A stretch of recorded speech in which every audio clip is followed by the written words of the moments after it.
Welcome back to The Critique. Today, we're diving into a piece of media that is just vibrating with intensity. That's a good word for it. It's a video analyzing the military tensions between the U.S. and Iran. It's mixing Senate hearing clips, protest footage from Tehran, and this very, very aggressive style of internet commentary. It absolutely is. I've watched it a few times now, and the creator clearly believes we're on the brink of something huge, what he calls the Endgame. Right. But, and this is the big but, the piece is completely fighting against itself. It felt like watching two different things at once. You have this incredibly serious analysis, and then a voiceover that sounds like it was recorded in a gaming lobby. And that's the friction point. That's where we have to start. The first big issue is all about tonal dissonance and really who the audience for this can even be. Okay, let's get into it. So, the core problem is that the material struggles to balance serious geopolitical analysis with this hyper-aggressive, almost derogatory humor. Exactly. And it's not just about, bad words. It's about the psychology of it. The creator is showing us images of mass executions. I mean, the gravest subject matter imaginable. Unbelievably grim footage. And in the middle of that, the vocabulary he's using is stuff like cook, glazing, and frankly, a lot of ableist slurs like retarded or mentally deficient. It gives you whiplash. I'd lean in to watch the footage, which is really compelling, and then I'd physically recoil when the commentary started back up. I get what he's trying to do. He's trying to signal he's an outsider, not part of the mainstream slop, as he calls it. Sure. And there is value in that energy. People are hungry for raw takes. But the weakness here is what I'd call a credibility ceiling. A credibility ceiling? Yeah. By using that specific brand of juvenile slang, he's actively pushing away a broader audience that might actually agree with his main point. He sounds less like an analyst and more like a shock jock. And when you're arguing that nuclear war is imminent, you can't afford to sound like a teenager. It undermines the evidence you're presenting. It completely undermines it. It gives any skeptic an easy off-ramp. If I'm on the fence and I hear him call a U.S. senator mentally deficient, I don't think, wow, he's edgy. I think, this guy isn't serious, and I click away. He loses the chance to persuade because he's too busy trying to insult. Right. So let's look at a concrete example. He talks about the 23,000 deaths, the execution orders in Iran. It's heavy. It's verified. And then he immediately pivots to that clip of Senator Tammy Duckworth. That's the perfect case study. He plays her clip, and his immediate reaction is to call her that slur. The suggestion here is simple. Keep the anger. The anger is justified, but change the weapon from insults to logic. So instead of attacking her, attack her argument. Dismantle her argument. Her whole point in that clip was about the Alien Enemies Act, right? Yeah, from the War of 1812, I think. Exact. She's trying to apply a law from the age of sail to modern non-state drug cartels. It's an absurd line of question. If the host just points that out, if he highlights the legal incompetence there, that is so much more devastating. It makes him look smart, and it makes her look unprepared. One makes you look smart, the other makes you look petty. And what about that term, glazing? He uses it to say the media is, sucking up to Islam. I had to look that one up. So did most of his potential audience. If you're not extremely online, it's just a nonsense. So the suggestion is use precise language, say sanitizing narratives or strategic omission. It means the same thing, but it sounds authoritative. It sounds dangerous. Let the facts be the shock, not the vocabulary. You want people outraged by the reality, not distracted by the slang. It just elevates the entire project from a rant to a briefing, which brings me to the structure of the piece, because I felt a similar lack of discipline there. The structure is the skeleton. And right now, this skeleton has a few bones that just don't belong. Yeah, the video is called Endgame. It says Iran attacked us. I clicked expecting a deep dive on Iran. And instead, I'm watching a very long, very detailed segment about Venezuela. The Venezuela detour. That's our second critique. The structural flow is just completely disrupted by this deviation that dilutes the main thesis. It was Marco Rubio grilling people about cartels and the definition of wartime. I just kept waiting for the pivot back to Iran. And that's the weakness. The viewer has a limited attention span. You promise them an endgame with Iran. When you trap them in a 10-minute debate about Venezuelan politics, you're breaking that promise. You're testing their patience. I see why he did it, though. The Rubio clips are strong. He's aggressive. He fits the vibe of the whole video. He fits the vibe, but he doesn't serve the narrative. So the suggestion is Every single clip has to serve the central thesis. If this video is about Iran, the Venezuelan content has to be framed strictly as a precedent for Iran. So you don't need the weeds of Venezuelan election fraud. You cut the fat. For example, cut that whole granular back and forth in the Alien Enemies Act. It's just not relevant. Instead, you keep one single quote from Marco Rubio. The preemptive defensive options line? That's the goal. You take that quote and you explicitly link it to the Iranian Growler jets he mentions later. You say, look at what Rubio argued for in Venezuela. Now look at these jets moving toward Iran. He's establishing the playbook. That's so much stronger. It turns a random clip into foreshadowing. It builds a narrative. Precisely. And while we're trimming fat, we have to talk about that Greenland clip.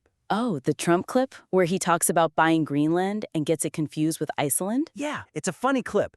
But in this video, it's tonal poison. It just kills the tension. It completely deflates it. You're building a case for imminent war, for bodies in the street, and then you throw in a comedy bit? It tells the audience, hey, don't worry, this is just entertainment. It destroys the stakes. The suggestion is just cut it entirely. Cut it. Keep the tension tight.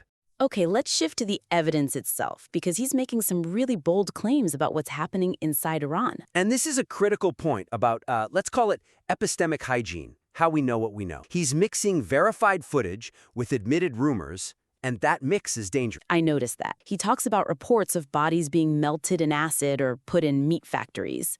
But then he immediately says, I don't know if this is propaganda. And I appreciate the honesty, I really do.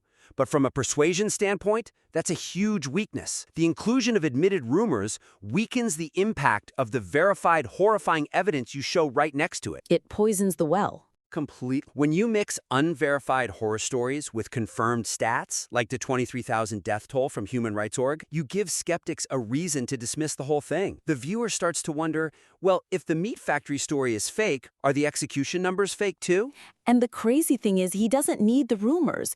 The verified footage he has is terrifying on its own. That's the suggestion. The reality is already horrific. You don't need to speculate. It actually hurts your credibility. Like that video of the sewer capture? That footage is incredible. An IRGC official being pulled out of a drain pipe like a rat. That's visceral. It's undeniable. Or the crowds chanting the names of the dead. That's powerful stuff. So the advice is just stick to the visual evidence. Cut the meat factory rumor entirely. Use the sewer rat video to show the regime's desperation. That supports your thesis. Relying on shock value rumors that you admit might be fake just waters down the entire argument. It makes you look like a conspiracy theorist, not a reporter. Right. I want to touch on the host's own positioning, because there's a moment where he addresses his own political shift. He used to be a libertarian, and now he's something else. Interventionist, I guess? And this brings us to the fourth critique. The ideological pivot. He handles it in a really dismissive way. He calls his old views gay communism and retarded, and then says, we have the guns, we are the law. It's a great line for a movie. But as an argument, the weakness here is that he's alienating the very people who are most likely to be in his audience. You think his audience is mostly libertarian? Think about it. Who watches outsider news on YouTube? People who distrust the government, people who hate forever wars. That's a heavily libertarian-leaning demographic. Right. When he just mocks that philosophy by calling it names, he's not persuading anyone. He's insulting. He's basically telling his own audience, if you think like I used to, you're stupid. It lacks any intellectual depth. He needs to explain why he changed his mind. What specific condition makes this war different? So instead of just calling it gay, what should he do? The suggestion is he needs to explain the strategic difference between nation building, which he says he hates, and punitive strikes. And how does he do that? He can use the hardware, use the deployment of the Growler jets he mentions at the end. He can say something like, look, I used to be a libertarian. I hated the idea of sending 100,000 troops to occupy Tehran. That is nation building, and it fails, but that is not what this is. This is punitive. This is punitive. We are sending electronic warfare planes to neutralize threats. We aren't occupying, we're taking out the trap. It frames the new doctrine as a specific type of warfare. It tells his libertarian viewers, I haven't sold out, I've just become more strategic. That's a much more mature argument. It invites them along for the ride instead of shutting the door in their face. It respects their intelligence. That's the key. Finally, let's talk about the conclusion. Because for a video about the endgame, the actual ending felt, well, anticlimactic. Anticlimactic is being generous. It was a massive missed opportunity. Right. He spends the whole video winding us up. Nuclear threats, tankers moving, the war will be televised. And then he signs off with, like, subscribe, stay weird.